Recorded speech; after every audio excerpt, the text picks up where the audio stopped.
good morning, or good afternoon, or good evening, depending on when you're listening to this and which time zone you're in. It is Speak Easy with Haroon, conversations with artists, creatives, and troublemakers. And I have to say, we're really privileged to kind of start that we're getting off to in 2024. Um, Not too long ago, did an interview with Nutty P, and to follow that up, we have award-winning flow poet Woodzy. Woodzy, how are you today? I'm good. I'm good. I'm happy to be here. Thank you for having me. It's good to see you here. It's good to see you here. And yeah, I mean, look, I introduced you as, the award-winning flow poet. Um, for me, you need no introduction. I have been a huge fan. I've shared stages with you. I've been in the audience, also admiring your work, and I've even been, well, and still am an event runner where I've had you as a host and a feature artist. So I've gotten to experience you in all these different ways. But for the uninitiated who are tuning in today, give us a little bit of a flavor as to who you are and why we should be paying attention to you, because people should. My name is Woodzy. I'm a flow poet. I've been writing for just under 10 years now. And I was born on World Poetry Day, so that's quite poetic, why I should have become a poet. And I love words, like anything to do with words, really has always caught my attention. And I feel like it's only right that I've fallen into poetry and into spoken word. And I'd say from running events to performing at events to trying to always create new connections and to be able to put people on. Please just come and connect with me, and whatever opportunities come my way, I'm more than happy to try and give to other people as well. Beautiful. So look, before I delve in deeper into that, I mentioned that you're a flow poet. You mentioned that you're a flow poet. What is a flow poet? So a flow poet is part of a collective, and we're mentored by the incredible Natalie Stewart, who is flow assist from Flowetry, and yeah, she's amazing. It's I don't even really know how to describe it, but it's like being part of a family. And when I was in school, would always think I'm weird, and I always talk about words too much or like make stupid puns, and no one really got it. They thought I was a bit of a weirdo. And it wasn't until I became a flow poet and kind of found my tribe that I really felt like I belonged somewhere. So Yeah. becoming a flow poet was amazing. And for people who don't know, it's just basically part of a collective of writers, and we're mentored by the flow assist herself. And Yep. we also try and always attend her show, Flow Vortex, which at the moment is every last Wednesday of the month in Peckham at the CFL Art Lounge. Brilliant. And so, I mean, that's one of the places that I saw you. So, as we've sort of discussed, I actually, due to a lot of different personal circumstances, I haven't been to a Flow Vortex since it was in the Hideaway, I think, in Streatham in 2018. Yeah. Well, I recently applied and I've been accepted. So, I'm almost treating this like my first Flow Vortex all over again. It's like Or it's tomorrow. It's going yeah, to be exciting. tomorrow. Yeah, I've got my poem all arranged. I've been rehearsing it. I even read it out in a reading in a writing group yesterday, and it went down really well. So I'm really so excited about Flow Vortex tomorrow. Yeah, Uh, it's gonna be a good one. I know it's already sold out. It's gonna be actually a really long day for me. I'm running workshops at a college during the day from 9 till 3. yeah, Then I'm catching up with a friend who currently lives in Cardiff, who I haven't seen for over a year, who's actually very important to my story. We'll probably talk about him at some point. His name's Charlie. And then I'm going after that, then to Flow Vortex. So it's going to be a busy day tomorrow, but a very exciting day. sounds brilliant. So look, you talk about a love of words and Mm, something that developed from an early age. How early? yes. Uh, Good question. I mean, it's weird because if I talk about words as in English, I didn't like my English teacher, so I didn't like English at school, but I loved storybooks. I remember falling to sleep. I'd always listen to a book called Super Ted, which was like epic. And that was one of my first like books that I got into and then started reading it. And I remember the first proper book that I read was actually The Hobbit. Um, and that led obviously to a love of Lord of the Rings and all of that stuff as well.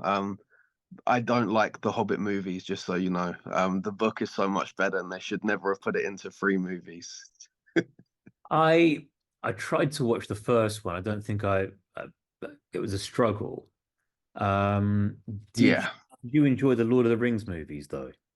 I I love them. I feel like they're so iconic. I remember going to see the first one probably more than 5 or 6 times in the cinema when it came out Yeah. because it was at that sort of time period that I really kind of fell in love with. I mean, I'd already had imagination, but then being able to see it on a screen. I remember, I think it was the same year the first Lord of the Rings came out, the first Harry Potter had come out as well. And that was a massive introduction into storytelling for me. Brilliant. Brilliant. No, I remember when they came out, it was probably the first time something felt like that much of an event at the cinema outside Mm, of Star Wars. First time something felt that good since probably watching the Matrix movies when they came out, hmm. which were Yeah, really great. definitely. And I watched the three Lord of the Rings extended versions every year around Christmas time. Like I always rewatch all of them. And I think the thing that sticks out to me now more so is just how iconic the music is. Like the music is incredible. Yeah. So I have the music, especially from the Fellowship of the Ring, on my Spotify. And if I'm going for a long walk, I'll be listening to the first couple of bits of music from it, feeling like I'm on my own adventure. And Yeah. it's really nice to just be able to kind of zone out and listen to just how iconic that music is. Yeah, and I've spoken to you a bunch of times, and the importance of walks comes up. A Mm. Yeah, I walk all the time. So I'm lucky where I live, around 10 minutes walk away from me, there's a lake. So there's like two lakes that are right next to each other. And at the top of the second lake, there's a bench. And at some point, this bench is going to have my name on it because that's where I go and I do all my thinking. I often go there to do my writing as well. That's one of two places that I usually do most of my writing at. One of them is at the lakes. The lake is called Ellswood Lakes. And then the other one is at a bench at the top of Reigate Hill. So Reigate Hill, there's a car park where you've got to park at, and then you walk for around 25 minutes, and then suddenly it just opens up and you have this incredible view. So as soon as it gets a little bit warmer again, the spring comes, I'll definitely be doing that walk. And when lockdown happened, I did that walk. The walk to the lakes I did every day, and then the walk on Reigate Hill I probably did 2 or 3 times a week because walking it just really helps me to I think just get my thoughts going. Sometimes when I was younger, I'd always walk with headphones in, and now I like to do it without headphones and just to really kind of take in the world.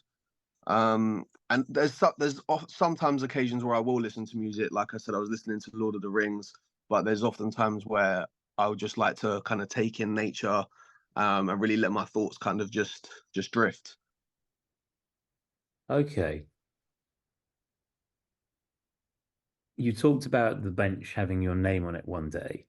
Mm, Um, Given what has been a really impressive kind of journey and arc where you've been successful and hitting many milestones, is this something you do a lot where you are you someone who sort of manifests things? You clearly outline something and then you go for it?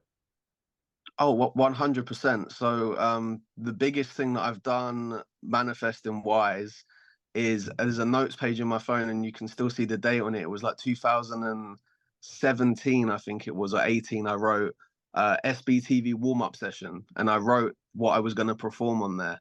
And then last year, I actually got to perform a warm-up session on SBTV, which was always a dream from when I left BRIT school in 2012, and really that was the time that SBTV kind of really took off.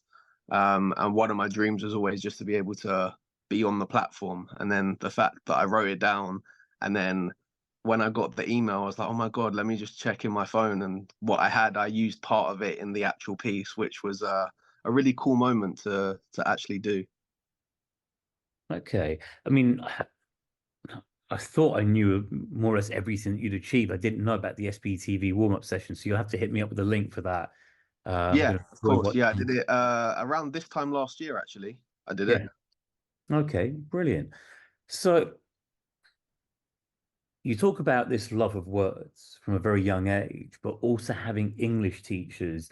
We you didn't like, was it the teachers you didn't like, or just the way that they taught English, or was it a little bit of both? I think it was a little bit of both. I remember, I'm not going to say the teacher's name. I remember his name, but I'm not going to actually say it. But he just made me not enjoy wanting to go to English lessons, which was a Right. real shame. Um, and I feel like then because if I didn't like going, whatever he was going to teach me, I just kind of was like, oh, I don't want to learn it because it's him teaching me it. So I didn't really care. Um, and I only just got a C in English. But one of the lines I use in one of my latest poems is, "I only just got C. What is it? I only just got a C, but now you see I'm seen on the scene for my writing." And I love the fact that I'm now able to go into schools and to be like, when I was your age, to, especially to year nines and tens, and be like, when I was your age, I wasn't a big fan of English. I didn't really Yeah. connect with it. But now I write and read and talk for a living. So English is quite important to me. But I never had the opportunity of someone who was doing poetry or spoken word for a living be able to come in and to show me what it was at that time period. Because my life might have turned out way different if I was able to have, say, Sully Breaks or someone come into a classroom when I was in year 10 or 11. It Yeah. might have completely changed how I saw English, and I'd have wanted Yeah. to do things a lot differently, you know? So talk to me, given that you lacked that thing that you really wanted and needed, and the thing that you're now trying to be for other young people, Mm. fill in the gaps for me, like between the time that you were young, like what age was this in school when you were having difficulties with teachers in terms of how they were uh, conveying? So all the way in secondary school, so all the way from year 7 to year 11, pretty much. Okay. And What year was I it went to a into? local school. I went to a local school from year to year 9, and then I got accepted to the BRIT school to do my GCSEs to do an L school. But you had to do English and maths alongside studying. So the strand that I was actually in was theatre, because I knew that I wanted to perform and knew that I wanted to be on stage, but I knew that I couldn't sing and I couldn't dance. So I was like, it must be acting. Acting must be what I am destined to do. Yeah. And then I enjoyed drama and I enjoyed theatre when I was at the Brit School, but I hated learning scripts. Like for some reason, I hated memorizing it. I hated learning scripts, but I loved being on stage. So it was like something was there, but it didn't feel quite right. Okay. Which is then interesting when I then eventually found spoken word. It was like this is what made sense. Like I wanted to be on stage, I wanted to be performing, but I didn't want to be saying someone else's words. I wanted to be saying something that I'd been able to write myself and to be able to speak my truth on stage. Okay. Because one of the questions I was going to ask was, given your stated dislike and aversion for learning scripts, you've gone on to memorize reams of text. Mm, So for you, there really is that difference between the words that come from you, your reality or your interpretation of reality, as yeah. opposed to something that has been sort of foisted upon you. 100%. Like I did a poem recently that I had to do for a commission, and for half of it, I had to learn the poem that was already written and then give my own version of it as the second half. And I struggled so much to learn the first half of it. Yeah. And I think it's just a thing. Like I just really struggle to learn someone else's work. So but what I find when I'm writing, the way that I write, I find it so easy to memorize because I'm just constantly going over something as I'm writing it. So by the time I finished writing a piece, I'll be able to memorize it within a couple of days because I'm memorizing it as I'm writing it. Okay. So you talk about moving into spoken word, but I want to talk about whether there's a misstep in between, which is um, was it a direct transition of spoken words? You're smiling, so I No, think no, no, no. you know There what I'm was going for, right? yeah. So when I was at BRIT, this is when Charlie will come into the story. So Charlie was in a different strand. He was in media, and then he was also doing comedy rapping at the time. So this was the time when Tinchy Strider had just released a song called Game Over, which had like Gigs, Chip, Example, Professor Green, Devlin, and Tiny Temper. I think that's all the people that were on it. And it was this like big thing on the playground. Like everyone was like loving that song. And at the time, Charlie was doing comedy rapping, and Charlie, he called himself N Tubbs was his name, right? I lit so iconic N Tubbs. Is it? Um, I haven't seen a picture of Charlie, but is it what I think it is? yeah. He's living up to the name. Yeah, he's living up to the name. Um, and he was putting on a show at Croydon Clock Tower before Croydon Clock Tower got shut down. And he was like to me, "Yo, I'd love to have you as a hype man." And at the time, I was like, "Bro, I don't even know what hype man is." But yeah, I want to support you, so I'll be there. And then I went to these rehearsals that he was doing, and he was like, "Yo, I'm gonna do a version of this song called Game Over," which was the song that Tinchy Strider had just put out. Um, and he was like, "I want you to write 16 bars for it." And I was like, "What's 16 bars? Like, I don't know what 16 bars is." And then he was like, "So here's the time like bit, and I want you to just write some like lyrics to it." And I was like, "I can't write lyrics," but I ended up writing something. And then for his whole set, I was just like his hype man. And then this was one of the last tracks, and I did like a short verse on it, and I got such a good reaction from the crowd. And I was like, wow, okay. And then I remember going home that evening, finding beats on YouTube, and just started writing. And I must have written 3 to 4 tracks that evening. And then I was like, yeah, okay, this is what I want to do. I want to be a rapper. um, and yeah, started writing from there, started performing. And then we actually performed at a night called Ignite. So they used to run in Croydon, and it was young people putting on events. So they'd put on events, they'd book like a kind of a bigger headliner, and then all the young people running the event got to perform as well. So this is actually quite a big part of the story, which will come in later. But so we performed at Croydon Clock Tower again, and then I think it used to be a venue called Scream Lounge they had in Croydon. But we booked Griminal as a headliner, so he came and did a headline set, and then we got to like open up and everything. But what's so interesting is one of the ladies who ran Ignite. So she was like the youth worker who was like running part of it with another lady called Kim. But her name was Humi. And Humi then ended up running a night in Croydon, a spoken word night a few years later called What You Saying. And I don't know if you ever got a chance to go to What You Saying, but What You Saying was actually then the first ever spoken word night I got invited to. And she invited me down because she knew that I'd written in the past, and invited me down to What You Saying. This is like 4 or 5 years later. Um, and yeah, I went to What You Saying just to see what spoken word was, and there was a guy headlining that night called Broken Pen, um, and he performed this I alphabet poem. didn't know this part of the story Yeah, because yeah, I first came about Broken Pen 2018. Like I'd see him at things like Shady's Word on the Street that she used to run with yep, Kingpin in Old Street. yep. So yeah, this would have been around 2018, probably at the beginning of 2018. Mhm. It was either the end of 2017 or the beginning of 2018. I'd need to double check. But yeah, the first ever spoken word night I went to, Broken Pen was performing.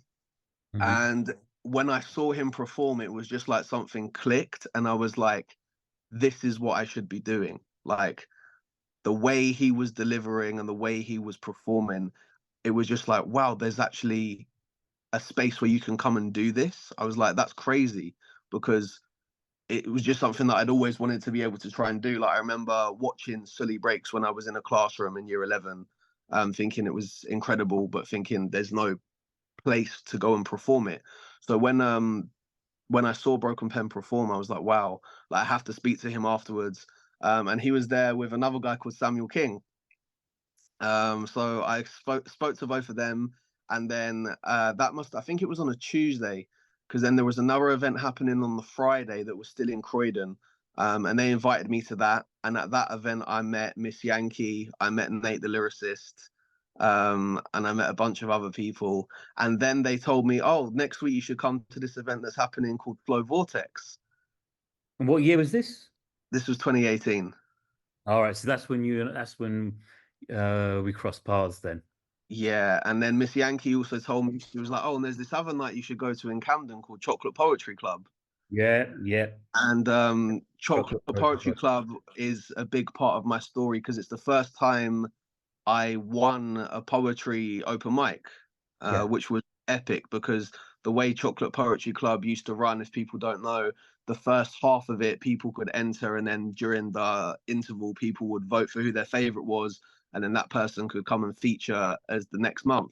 So I remember going to the first one, and just went in the second half because I didn't want to enter. I didn't think my stuff was good enough. And I performed just in the second half. And then in between the next two chocolate poetry clubs, Mind Over Matter were running their first birthday event, which was also in Camden. Mm. So I went along to that and I wrote this poem specially for it called 90s Baby. And this was the first time I was ever going to perform this poem. And I remember before I went on, Miss Yankee was like to me, it has to be 3 minutes. If it's under 3 minutes, I'm going to cut you off.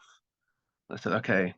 And I went on and I started trying to like rush the poem because I knew it was longer than 3 minutes. And I was getting such a good reaction from the crowd, and it was definitely over 3 minutes. And when I got off stage, Miss Yankee was like to me, I couldn't cut you because the audience would have got at me. She was like, I just had to let you finish it. So I did that. And then the week after, I went back to Chocolate Poetry Club, performed it in the first half, and actually won the audience vote, and then got to do my first ever set. So then I was like, damn, now I need to have at least 3 poems ready to do in a whole set. So then it was really trying to work on my performance and trying to see what else I could put into a set for chocolate poetry. And then from there everything just kind of snowballed, and then I was part of the poetry scene, and it just kind of happened like that. Yeah. No, I mean it's really humbling to just learn how much of that um really unfolded before my eyes. Because I think a lot of the times when we're watching an artist, we sort of think they're already fully baked. Mm, Oh, it's all kind of premeditated and it's just they're already there. But I was there and I'm actually realizing how much of it was kind of certain things, not to sort of take away from the hard work and talent that you very clearly have, but that there's an element of like right place, right time, but you being prepared when something was presented and then it opening up a new world. And then you going, okay, all of a sudden, there's a bigger space. I need to do more stuff to fill this space out and to be yeah. able to step into this room. And you doing that, I mean, and I hope, and I do definitely feel that people who are listening and watching in, they're going to take that in, and that's going to give them a lot more motivation for their own journeys to Hmm. actually realize that, look, you start with some momentum like a snowball, and then you take on greater mass, greater velocity, greater momentum. Hmm. And yeah, I mean, I feel like I never want to tempt fate because so much can happen in life, but I don't want to say we're unstoppable right now, but you're in a space where, there's just really strong momentum.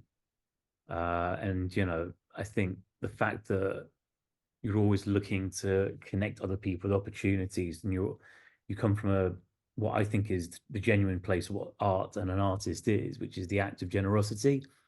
I think that 100%. I mean, that's what art is really. It's being able to share your art and being able to get other people to share their art with you. Because if you're just doing art by yourself, is it even art? I don't know. Like it's like that saying, if a tree falls in a forest, like does it make a sound? Like I'd argue not. I think community is so important. Um, yeah, no one does it alone. Uh, yeah, definitely. And I feel like I'd say to people, especially that are starting out, just try and go to as many nights and be surrounded by as many creative people as you can. Because I took so much from watching the likes of Miss Yankee, from watching the likes of Broken Pen, being able to see what their stage presence was like, how they would deliver stuff. And that really added to what I was doing. And not to say that you're copying them, but to be able to take it and put your own twist on things and to just be able to see this is how the people that I look up to are doing it. This is something that I want to be able to do. yeah. Yeah, Okay. So, we're looking at sort of 2018 where things really took off. Chocolate Poetry Club was this inflection point. And talk to me more about how things unfolded at Flow Vortex.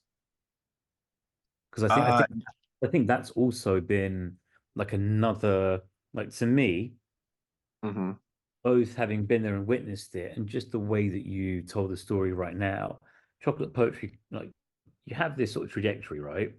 Where we Yeah. sort of go up like in some, but it was like a big step change in Yeah, like it was. And it was at the same sort of time that then I became a flow poet as well, because I remember the first flow vortex I went to, flow actually wasn't there.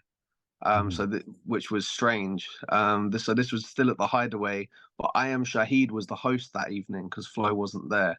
So I performed. I can't remember the poem I performed at the first one, but then because at this point Flow Vortex was every 2 weeks, so it was every first and third Thursday at the Hideaway. So I loved it. So I was like, I'm going back to the next one.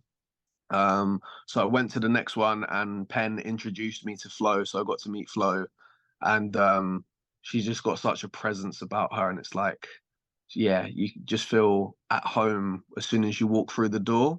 So Yeah, I was put in the first Vortex. I performed, and I performed a poem that performed in my set at the Chocolate Poetry Club yeah, called "Fake Friend Monopoly," and it has this one scheme in it. I can't remember off the top of my head, but after I performed it, then in the interval, like Flo like did the flow of like what I said, and she was like, "Oh, that Woodzy guy was cold," and he did this, and she like did the same like flow that I did, and then afterwards, she asked me, she was like, "Hey, we do these writing sessions. I'd love you to be a part of it."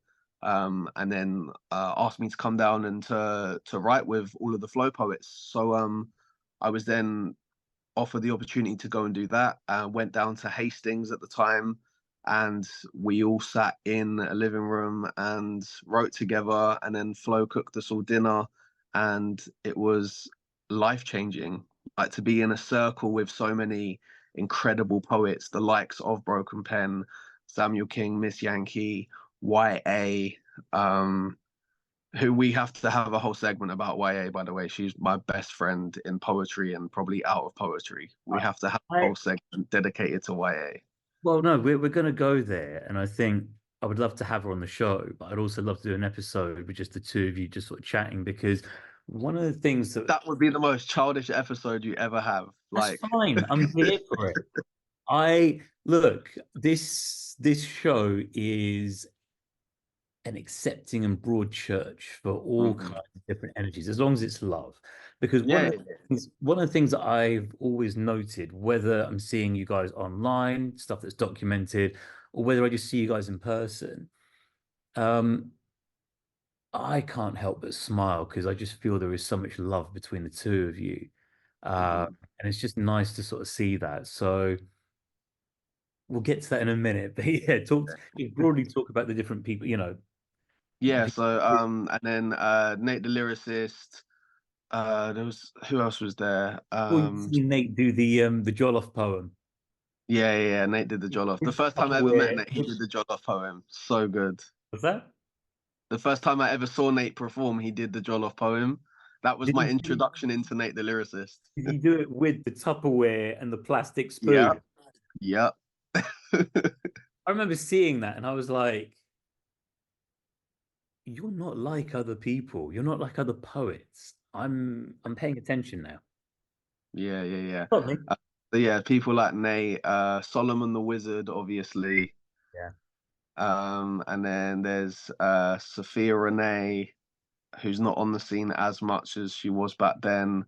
Valor, I miss Valor. Valor was an What happened to incredible T poet. Starnay? She used to be on the scene a bit back T then. Star, yeah, T Star, she's like she's really into her teaching at the moment. I know she's like quite I high remember up talking in to her. her school, and she takes it really seriously. So I know she only gets to open mic nights when she's got an evening free. But yeah, T Star as well. Um, yeah, it was just incredible to be in a room with so many incredible writers and then to be able to be given a prompt by Flow and then for all of us to write and then just to share and to see how other people would take the prompt and what they would turn it into and how different someone else's writing could be compared to yours, even though you've been given exactly the same prompt. Yeah, I mean, it happens. I was in a writing group last night, and again, I think we all had to write about a city. Mm, It was just fascinating. Some people were writing love letters to cities. Some people were writing mhm. about a city like it was the woman the lover they finally needed to meet. Yeah, Uh, yeah, and some people were just giving a little slice of life. So it's just nice. fascinating, different tangents that Mm. a writer's pen can go off on when you put that many writers. 100%. And it was just so nice. I remember that was one of the first evenings I was like, wow, I found people who were like me.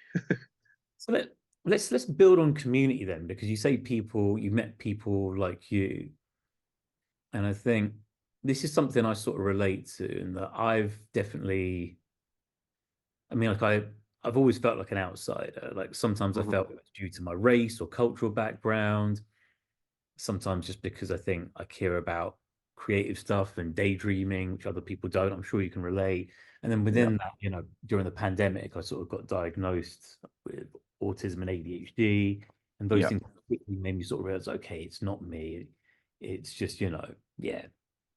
And similarly to you, within creative circles, I felt like I've over time found community. Like for me, you know that some of the people close to me are people like Suave, hmm Meta, and Jody, and also we have some overlap in our worlds in terms of some of my peoples. Annotate, who hmm we need to talk about him a little bit as well because I definitely. haven't yet released his episode, but it will get released this year. Um, can't say enough good things about him, but Yeah, Annotate's a great guy. let's talk about some of the people in that community who felt like tribe. Let's Mm, talk about, given where we're at with time, let's talk about two, maybe three tops. We will hmm finish with YA as the last one, Okay, that because could be then, a whole podcast. yeah, well, I might have to rein you in because there's plenty of things I still need to talk about. But just Yeah, talk to yeah, me, quickly touch upon one or two other people, and let's talk a little bit about YA because I feel like that friendship, both within the poetry scene and outside of it, I feel like it's shaped your journey as an artist. And definitely. I'm going to get to that because also what I think is really important is we don't talk enough about the importance of platonic love. Mm, Um, and I'm not even talking about, oh, you're a guy, she's a girl. Um, I have some of the deepest love through platonic love with other men. hmm Like for me, it cuts across sexuality, gender, and identity. But yeah, Yeah. let's quickly start with your inroads into the community there, and then let's talk about you and YA. So we choosing three people, did you say? Three people, so YA has already been picked. So Yeah, yeah. And you wanted to speak on Annotate as well. I think Annotate's an important person. yeah, So yeah, will you do Annotate YA? Yankee, I think she's been a big part. She has, yeah, yeah, we could do Miss Yankee. She was, Someone else. I mean, you'll be on again at another point, so we can touch on other people. So don't feel like it's I'm feeding you the person. I'm just sort of cold reading and guessing, but there could be someone else who's been, No, I think it's probably actually the first person I should talk about is Broken Pen, because he was the first person that I saw perform. And he was almost like an introduction into spoken word for me. I'd seen parts of it obviously online, but to see it live, he was the first person I saw live. And then he was at all these shows when I first was involved, and yeah, he is someone that I really look up to, and someone who I studied and was like, wow, I'd love to be able to write with you one day, be able to do this with you one day. And I remember going to Shady's Word on the Street event with Penn. And this was an evening that Sully Breaks was featuring at. yeah, And I remember us meeting up on the way there and like doing new stuff that we'd written, sharing it back and forth, and then both performing on the open mic, watching Sully do a feature set. And then I remember on the way back, Broken Pen was like, "Do you think he knows who we are?" Like he said, "Do you think Sully knows who we are?" And I was like, well, "Yeah, of course he knows who we are." Like he just watched us like do the open mic, and then it's funny that exactly 2 years later, I released a track that has Broken Pen and Sully Breaks on it, okay, which was a really cool way to be able to kind of bring that moment all together. And that moment happened strangely, but it was me trying to. I was able to win Sully over basically because he did during lockdown. He did an online slam, and I got all the way to the final, and then the final actually didn't happen because it was at the time where George Floyd just got murdered, yeah, and Sully was like he didn't feel like it was the right time to continue doing the slam, which was totally understandable. yeah, But he messaged me and he was like, "You would have been in the final.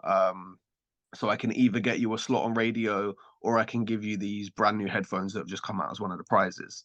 And I said, instead of that, would you be able to be on one of my tracks for my new project instead of doing that, giving me one of those opportunities? And I remember his response was, "Yeah, man, run the rhythm." So I then got in the studio with Penn and we created this track called Poetry and Rhyme, and then sent it over to Sully, and then he was able to put a verse on it. And then being able to actually do a whole music video, we did a music video for it and put that out on Link Up TV, which was really cool to be able to put something out on a big platform with how was it someone received? who, sorry? How was it received? It was received really well. It got some really good feedback in the comments sections, and it was for me. It felt like the at that point that was the biggest moment that I'd done because the two people who were my intros into spoken word, Sully from watching him on YouTube from when I was in like year 10 and 11, to then Broken Pen, who was the first person I ever saw performing, to be able to get them both on the track and to be able to put that into the world was a really big and special moment for me. And then I remember it got its first radio play on BBC Radio London on the Friday that it was coming out, and it was just such a iconic moment. And then from that, my story with Broken Pen, we've just been able to create a friendship. So someone that if I need to, I know I can pick up the phone and call him. Someone that I look up to, I know he's like viral and doing all of this stuff now.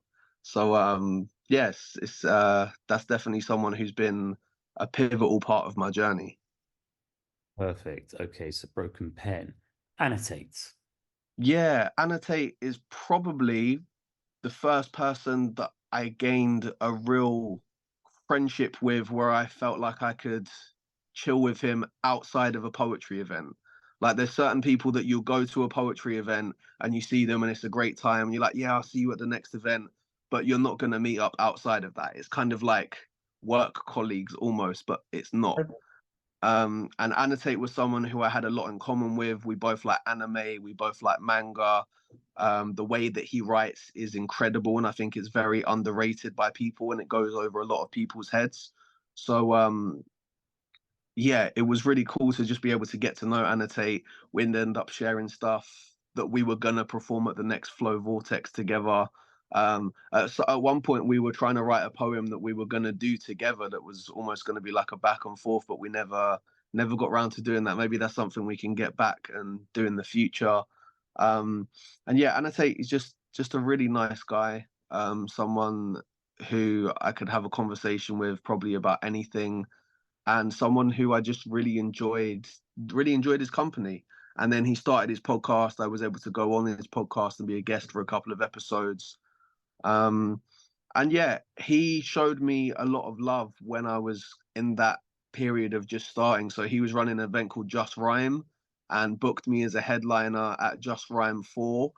And for me, that was a really special moment because the event itself, the audience is very heavily from the Muslim community. So I had to change part of my set because I didn't want to be offensive to anybody that was there. And that was just a real, almost like a learning curve moment for me, but something that I'm really thankful for that he was able to do that and to be able to put me in that space. And I was able to receive the respect and love from the audience that I wasn't sure I was going to get. And that was a really big moment for me. So that's something I'll always be very thankful for to Annotate. Okay, perfect. And so, if we're talking about, people within your journey, particularly as you sort of join the Flow Poets, talk to Mhm. me about why a poet, also known as Yasmin Ali, I believe. Yeah, Yaz is the best person you'll ever meet. Like she has the best heart. She is a superhero. This lady has 3 children. She has a grandchild, and she is the coldest bara I have ever met. So I remember the first Flow Vortex I ever went to was actually her first ever one as well, which is really interesting that our journeys kind of met at that point. And she's someone just over the years that I've got very close to outside of poetry and in the poetry scene, and someone that I can trust, like no matter what. So we've traveled to Amsterdam for work together. We just went to Vegas and to LA together in October of last year. And there's no one else I would have rather experienced those times with because I know she's got my back and she knows that I have her back. And it's just really nice. Like we can be really childish together, but we know we're gonna get shit done. So like we're gonna get shit done, but we're gonna have fun when we do it. And yeah, she's incredible. She's one of the best people in my life, one of the best poets that I've ever seen live. She's the only person I know that can do a 20-minute set with no pause and everyone is still locked in and listening to every single word that she says. Yeah. And yeah, she's incredible. We've got some stuff lined up for this year. And uh yeah, I remember one of my best memories of Yaz is the first night we were in Amsterdam. We both couldn't sleep, so we were like, okay, let's do a writing challenge. And we challenged each other to write like other poets. So we'd give each other a poet and then give them a topic. And you had to write as that poet on this topic. Okay, I want to know which poets were you given and which was she given? So my first one was Solomon the Wizard, and the poem was about food. And I've since shared this with Kai, and his response was, "Well done." um, Her first one was Bexy Bex. She had to write like Bexy. My second one I was given was Miss Yankee, so I had to write like Miss Yankee. I shared it with Miss Yankee, and her response was before she heard it, she said, "Don't make me hate you," and then afterwards she said, "Oh, you actually get me," which was pretty cool. Yaz then had to write like Pen and had to write about breakfast. I had to write like Poetica and had to write about air conditioning. Whoa. um, Who picked the topic there? huh? Who picked that topic? Yaz. And I remember my first line was, "Hey yo, AC, check the AC." Um, and then Yaz had to write one like King, like Samuel King, and then we both wrote one as each other. That was like the last one, and it was so much fun. And then the next day we like FaceTimed each person and were like, "We did this last night. We have to show you." Okay. And honestly, my Miss Yankee, I think, is 10 out of 10. Like I would share it right now, but it's on my phone and we're doing this on my phone, so I don't know it to memory. No worries. We'll have it. But when I see you tomorrow, if you want, I'll show it to you.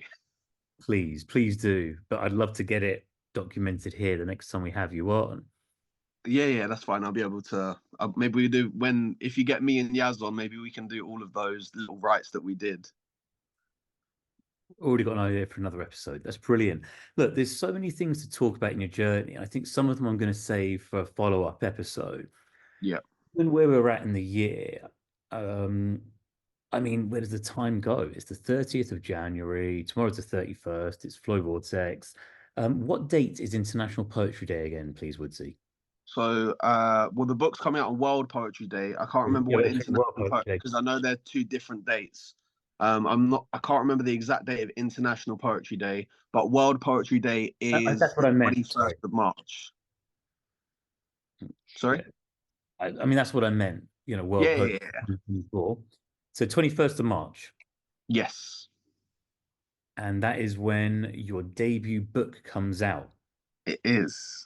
So this is an interesting one. So if we look at, I guess, your hero's journey, we're talking about young kid, a love of words, kids going, "Who's this weirdo, like this word nerd and geek."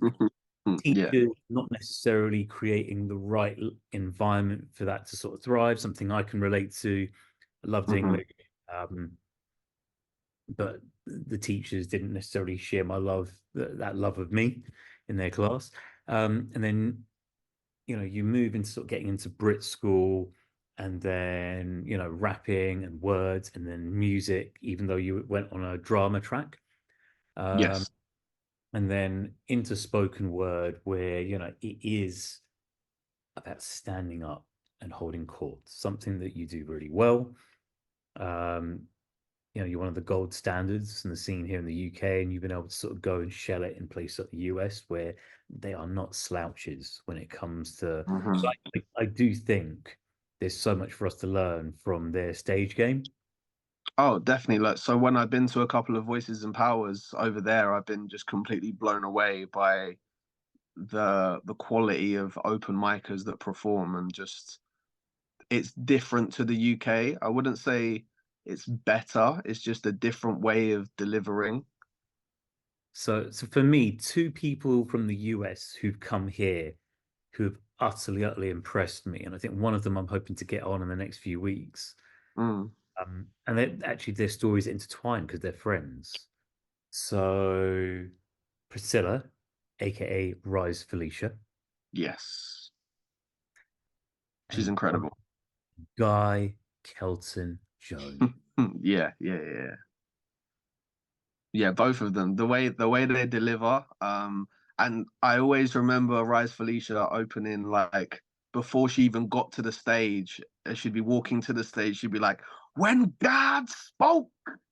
And like just straight away the audience are like locked in and they've got you, and I feel like it's very much stage presence, delivery, pronunciation, and just the tone of the way they're able to deliver is so powerful, which is very different to a lot of poets in the UK because a lot of us are like, "Hi, please listen to me." Yeah, so here's my thing, right? I'm quite opinionated when it comes to stage stuff. So if you're naturally that person who's larger than life, Mm, cool. So, one of my favorites from the UK who is like that is Jodie. For me, it's not necessarily, oh, if you're gentle with your words. It's just about how you own it on stage. I don't think you have to shout. So, for no. example, poets like Yomi Shode Hmm. can shut down the Hackney Empire Yep. with a style of delivery that is nowhere near as larger than life and bombastic as the US people, or the US performers and Mm, artists. But what Yomi and great US artists, such as, you know, Rise Felicia, Guy hmm. Kelton Jones, and also I think Kaveh Akbar, who he's a page poet. Mm, When he reads, no one, there isn't anyone who's a page poet in the UK who can read and hold court like him. okay. Probably Interesting. one of the only people that I think straddles the world of page and being on stage really well is Mm, Kareem Brown, who's got a yeah, collection. yeah. Incredible poet. I mean, did you see the poem that won him the Roundhouse, Yeah, where he's just tearing into gentrifiers? yeah, it's great. He's yeah, he's sort of great. There's yeah, so like we said, the US is a very particular way. And again, me going off my ADHD tangent, where I was really going with this was that you're someone who's made a name for themselves as you know a stage performer who really gets audiences involved. Mm, Your wordplay, your delivery, pop culture references. You can. There's many aspects to your artistry, and you've done music, and you still continue to do music. I mean, I went to I think was it Peace In, Peace Out, or was it a different project where last year where I went to, I think it was New Cross where you had a launch yeah, event. yeah, yeah. Yeah, peace out, peace in. Sorry, Peace Out, Peace In, Yeah. all these things. And the last time I sort of sat down and spoke with you, you told me about a project where I was like, I wouldn't have seen this coming, but Mhm. I'm here for it. I want to see this project Yeah. and see what comes out of this. So, World Poetry Day 2024. And Yes. now finally seeing your words in print. Yes. Talk to me about how long this has been cooking. What It's, what we yeah, can it's been, expect, and maybe if I've you've got been, something you can share, if you've got a proof with you, it's on the I've got phone. one, I've got a poem I'll be able to share that's from it. Yeah. So, it's been something that's been on my mind for a while because I feel like when people see me at shows, you're right, they see the way that I perform on stage. Um, but there's also another side to my writing that a lot of people haven't seen. And this book is definitely gonna be an avenue into that side of me that people will be able to see. So it's coming out on my 30th birthday, World Poetry Day. So there's going to be 30 poems in there. 25 of them at least people won't have heard of before or read before or anything like that. So there's no like 90s baby in here. There's no date night in here. There's nothing like that. It's all more written stuff that I haven't shared before. And the first time I will be sharing it will actually be on the day it comes out because that falls on Voices in Power. So I'll be featuring at Voices in Power and I'll have copies of the book that I'll be signing on the day and I'll be reading a whole Where, new set straight from the book wait, where are you going to do the first reading? Where you're doing the signing again? at Voices in Power Okay, because it so falls on that day. so that's an incentive for me to pick up an early bird because I've not been able to. So I went to the event the first time you got me on the guest list in December. Yeah. And it's a weird one because I've had my head down where I put my book out, press play last year. And I just for a while I've fallen out of love with events Mm, because in going to them, I've just not been seeing anything fresh and new. And I went to Voices in Power and I was just like, yeah, I want to come to all of them next year. And what's literally ended up happening is uh, January and February both have just clashed with other commitments I've had with performing or publishing and so hmm. forth. So yeah, when we're offline, I'd like to know definitely when the tickets are released because Yeah. I'm getting the early bird. I'm coming to that. Yeah, that's going to be a very special one because I said when I launched Voices in Power in London, I wasn't going to feature. because we launched last May, and I was like, this is my opportunity to get other people a chance to perform Yeah. a like, opportunity to spotlight them. But then when I saw with the dates that we have, and it falls on the actual day of my 30th birthday, I was like, okay, this is the day the book has to come out, and I'm going to feature this one. Like it just has to, it just aligned that way. So I was like, you know what, we've got to do it. Brilliant. So, yeah, tell me more about like how long you've been writing it and how did the writing, you said that you're not going to have any 90s baby or any of the sort of other date night type poems. Yeah. So a Date lot for of it has come from since the start of 2018 when I've been doing free writes. When I've been doing free writes with Flow, free writes just with YA, free writes here and there, and just taking little parts of those and then putting it into longer form writing. yeah, Um, and it was really interesting going over this because I was like, it comes out on my 30th birthday. The book is called Peaceful by 30, so it has to have 30 poems. So when I went through the process of choosing what poems would go in, I remember I got to 28 poems, and I was like, I'm happy with 28. So I have two spaces left, and I had another 25 to choose from. And I was like, oh my God, how am I gonna get these down to be able to just get those last two in? So it's been a long process, but it's been fun being able to read back over it. And some of the stuff I've read back from like 3 years ago, and I'm like, why haven't I used this? Like, this is so good. Like, why didn't I use it at the time? Why didn't it turn into like a piece that I'd perform on the scene? But it's kind of nice that I've got these gems to be able to go back to, and I've now been able to put them into the book. but so this comes back to a discussion. I don't necessarily buy into the separation like one is better than the other because I love both. Mm. Do you not think that the stuff that you use in the book and that's appropriate for that is potentially different and that's a different way to experience a poem and that what you write and how you present it is different to say what goes for the stage? I don't know if it's necessarily different. I feel like there's some pieces that would be able to be spoken on stage. Um, You but there's definitely think that there's crossover. There can be with page and stage. um I mean, not necessarily. I think it depends on who you are as a poet and how you want your work to be perceived. So, Sure. especially with my stuff I do on stage, I want it to be very interactive with the audience and very, uh, like you said, pop culture and references and stuff like that. But maybe that's just one side of it. Maybe this is me going on a evolution, and then the next part of me, you'll see me on stage, and I'll be doing a completely different set. So I don't think it necessarily has to be one poem is for a stage and one poem is for a page. I think the two can definitely live in each other's houses. Brilliant. So with the book and with its release, um, I know that it's really important to focus on the present, but do you think Mm. that putting out books and publishing is going to be one of those things that you're going to come back to and do more of?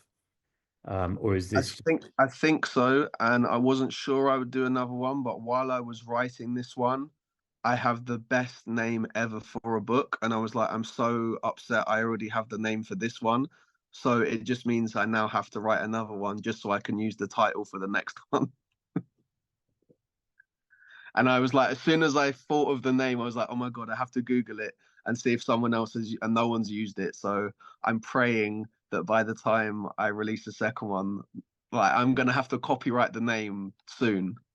okay, brilliant, brilliant. And so, yeah, I mean, a big part of why we're having this conversation is, to draw attention to this book, uh, Hmm. to get it out to people, to ensure that it can sort of touch as many lives as possible. But one of the things that I personally can't separate from the book and all of your work, and you touched upon it earlier, where you were talking about wanting to be that person in other people's lives, young people's lives that Mm. you have. Um, Yes. talk to me about Woodzy, the educator, the person who goes in and does workshops and gets people amped and hyped up about their own ability to write and tell a story? Yeah, so I could talk about from a workshop I did last week. So I did 4 workshops in one day, and it was like throughout a whole school day. So I saw different year groups throughout the day.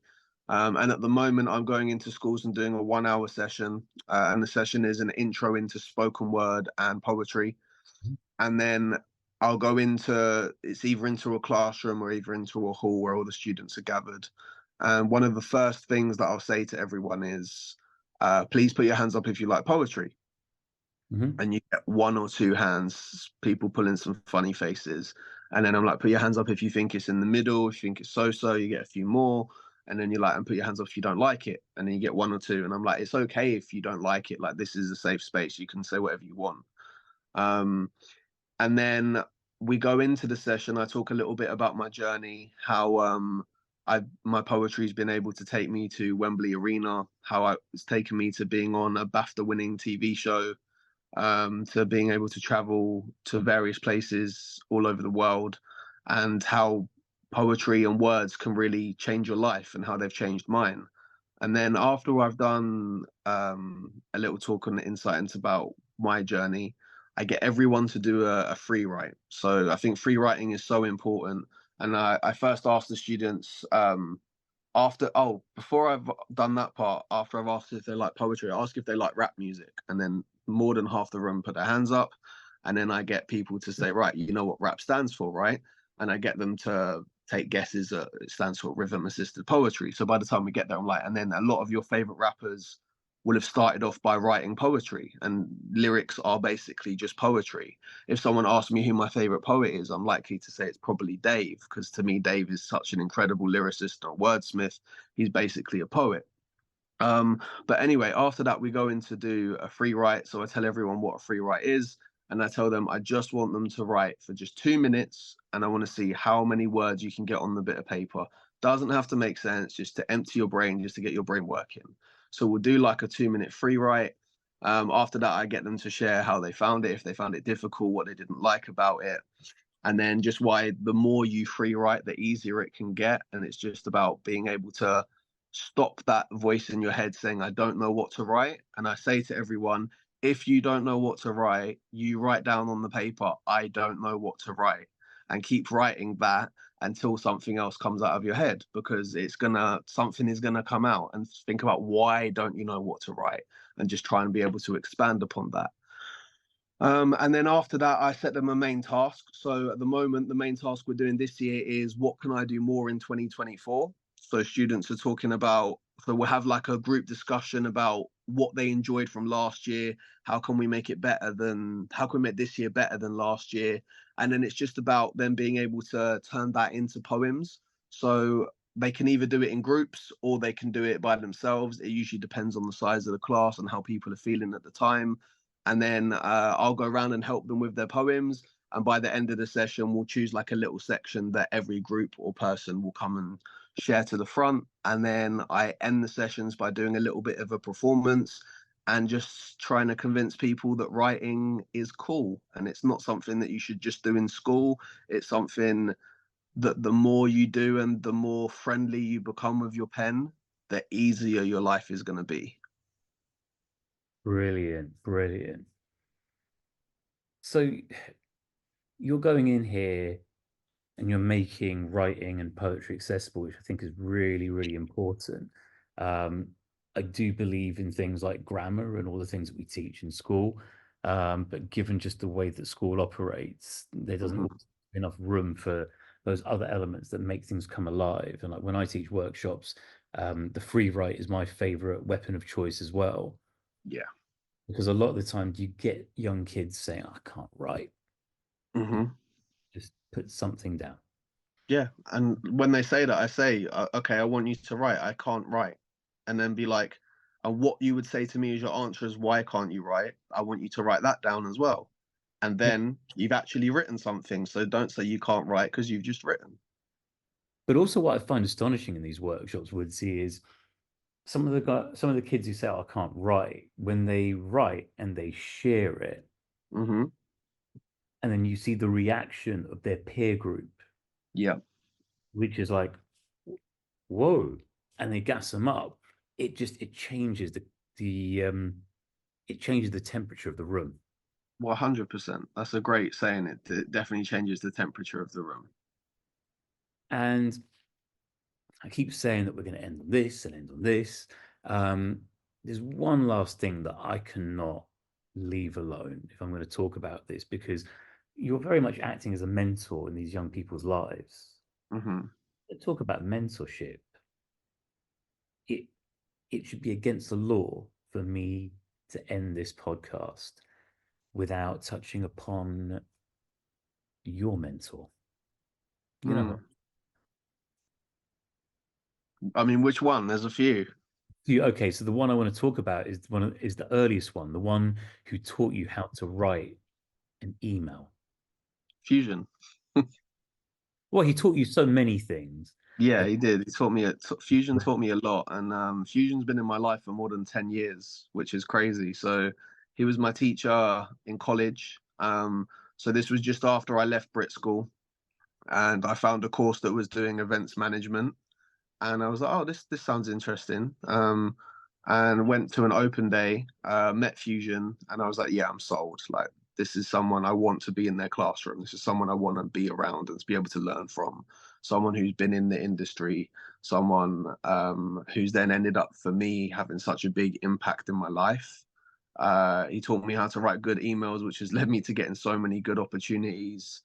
Put me on a stage in 2000 and I think 12 or 13 at Stratford Circus with Little Sims, which was pretty historic thinking about it now. Um, which year was this? I think it was either 2012 or 2013. I need to double check my Instagram and Wow, find. so this is because she's been doing her thing for a minute. This is way before This was one of her first shows, like ever. Jay. Yeah, yeah, yeah. I don't know if it was the first ever, but it was like it was very at the beginning of her journey, and that was cool. So I was there to be able to experience that, and then to be able to just stay in contact throughout the years. And then when the opportunity came up for a host to be at Voices in Power, I there was no better person I could think of than Fusion to come in and to help me launch it. So because I know he's one of the best hosts in the UK. He knows how to control a room. He knows how to be able to hold a crowd in the palm of his hand and be able to do whatever he wants. And he ended up writing these incredible intros for each poet that performed. And that's become a real staple of Voices in Power in London, which for me was felt like real big shoes to step into, because I then had to write one because I was hosting the last Voices in Power. So it felt like very big shoes to step into to be able to write a poem as good as his intros were. So I had to write one for Samuel King. I got some great feedback from Samuel King, and I feel like he was the perfect person for me to be able to write my first one about. But yeah, Fusion has been an inspiration. I know one of his quotes is um, move was it forward is the motion, the path is negotiable. And such a great saying to be able to live by. And he's doing great things, and I'm sure as this year moves on we're definitely going to be doing some work together. So someone who I'm very proud to be able to have in my life and I always will look up to, and someone now that I'm proud to call a friend. Can you repeat that quote for us just one more time, please? Someone that I'm grateful to have in my life, someone that I look up to, and someone that I'm proud to call a friend. Brilliant. And the forward motion one. Oh, forward is the motion, the path is negotiable. Yeah, I see. I What's interesting about me and Fusion is I grew up around about 2000, like 23 years ago, Mm, watching him on MTV Base as the yeah, presenter for the hip hop show with his partner T Max, who's now a good friend. And yeah. I've met T Max. T Max is a great guy. And again, you know, I know him through other circles, through the now late and deceased hip hop artist Ty. Mm-hmm. Yep. Um, yeah, Fusion, I saw him and I just loved it. I thought it was great, cool. And then I think somewhere in the early 2010s, um, it was around about 2014-ish, I believe. I was still Mm. married. And me, my then wife, and my daughter went to a little EP launch for an artist called Ayana Witter Johnson, who's a phenomenal musician, singer-songwriter. Turn up, and I'm like, oh wow, that's Fusion, who's the MC and host for this event. And afterwards, I approached him. I was like, oh my God, you know, MTV bass, da da da, all of that. And we Yeah, struck up a great friendship, and we've bonded a lot over uh, a lot of food, predominantly a lot of plates of rice at Rorty King, nice. uh, pre-pandemic. Although we need to have me and him haven't had our first post-pandemic meal yet. But I'm going to. Are you going to his event on February the 1st? I would love to go, but I'm booked for another event on the same evening. I'm performing at the Word Zoo. I've been booked to headline there, so I'm not able to make So it. that's Corey Court and Tiger. Yeah, Yeah, they're my people. They're good guys. They're yeah. really, really Unfortunately, I can't make it. no worries. Well, look, um, what notes would you like to end on? Like, what would you like to say to sort of close things out beyond obviously really highlighting your book? Yeah, Uh, I mean, do you but want one of the poems yeah, from the book? yeah, actually, I would love to hear one of the poems from the book, please, Woodsy. Yeah, so this is the opening poem from the book, and it's titled 100% Me. Where have you been? You've just missed all the best bits. The parts you can only relive sporadically in the reruns of a movie marathon down memory lane. I typed my name into Google Maps and it said it couldn't understand my destination. Maybe the end point isn't there yet, as I have to make more journeys for that me place to be found.